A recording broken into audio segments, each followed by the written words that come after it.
Volunteering has been something that I enjoyed so much since my teenage years.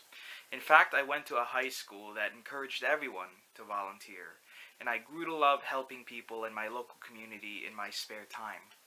Unfortunately, when college came, I didn't have the time that I had in high school to involve myself, which is sort of ironic because, yes, while volunteering in high school is important, in college it's very important as well because you know you are going to school to set up your career, and employers are looking at that resume and seeing what kind of volunteer experience you'll have. But a combination of not fitting well with my fellow classmates in my first couple years and causing some social anxieties and stress, and the nature of being a music major, plus the fact that I was a commuter student, contributed to my lack of involvement. But just because I said that doesn't mean that I didn't volunteer at all. It just simply meant that they were very few and far between. Now at Kean, it's a different process of going about volunteering.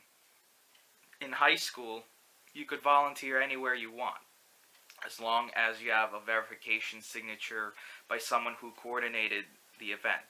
So, little fun fact about me, back in '09, all the way through 2011, I volunteered at a local hospital, being a receptionist and working at medical records. And whenever I brought my timesheet in, whoever was the supervisor of that department would sign it, and I would give the timesheet, submit it, and my hours would be recorded. But at Kean, volunteer service hours were only approved if they were Kean-related events. So to make this video short, I'm gonna talk about two major Kean-sponsored trips that happened in March 2015 and March of 2017. So this first video is going to be about the 2015 trip. So here's a little background. I was part of a club called the Catholic Newman Club, and I've been involved at that club since fall of 2013. I try to make the meetings whenever I can. That was where I made, my first few real friends there. And I also volunteered time to play piano for some of the masses. But each year, the club has a trip to a place called Nazareth Farm, which is located in Salem, West Virginia, and has also happened to be at the poorest part of one of the poorest sections of the country. And there, you spend 1 week at the farm with 2 or 3 other colleges. You bond quickly, and you share stories about and your thoughts about the Catholic faith. During work days, you split up into teams and you go around with some of the staff who live on the farm to a work site, which usually is a house. And basically, you're doing construction, from underpinning to putting up siding to even building a deck. And it all depended on what projects were happening at that point in the calendar. I wish I could talk more about it in depth, but I don't want to turn this into another 20-minute video.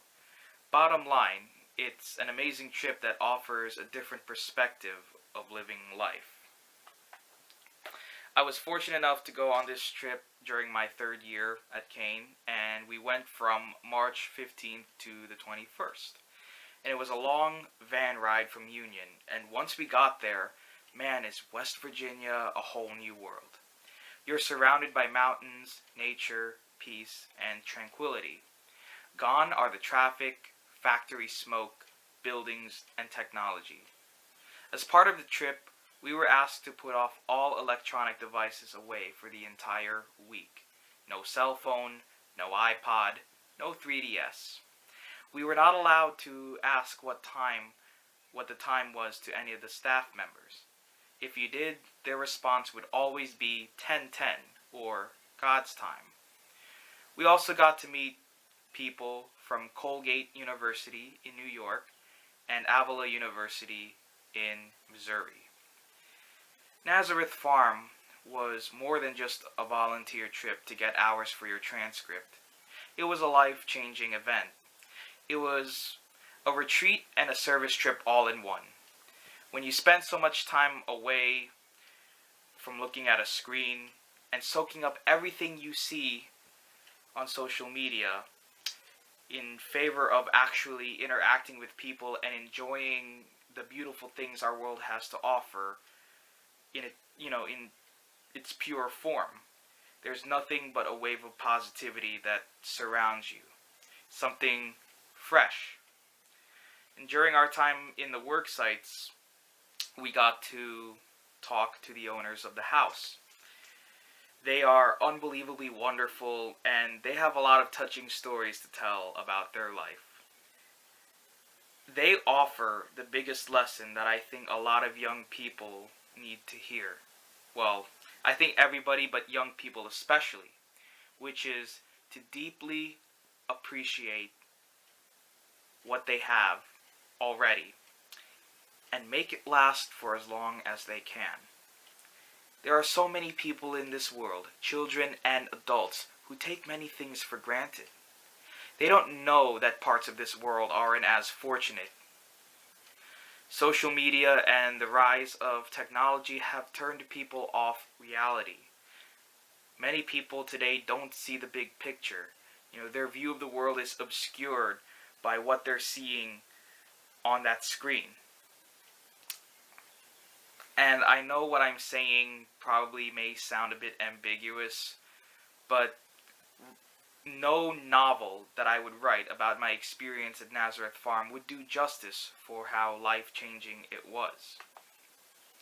Imagine if I challenged you to disconnect from social media for 1 week. Would you do it in favor of building personal relationships face-to-face? Would you do it in favor of spending more time with people who are not part of your own age group? Would you do it because you know others may be afraid to? You see, disconnecting from our smartphones and computers does not mean disconnecting from the world. It's disconnecting from the pollution of media, other people arguing in the comment section, trolling, and the negativity that just feed into our daily lives. Today, we can't live without technology. It's a necessity in our life. We're going to be constantly using computers and smartphones and whatever new gadgets come out as the digital evolution continues.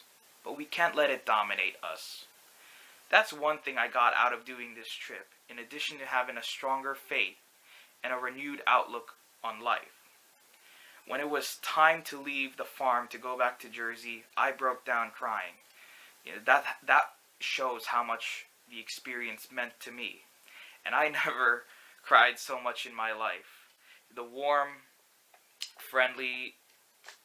and friendly vibe that Nazareth Farm gave me was unforgettable.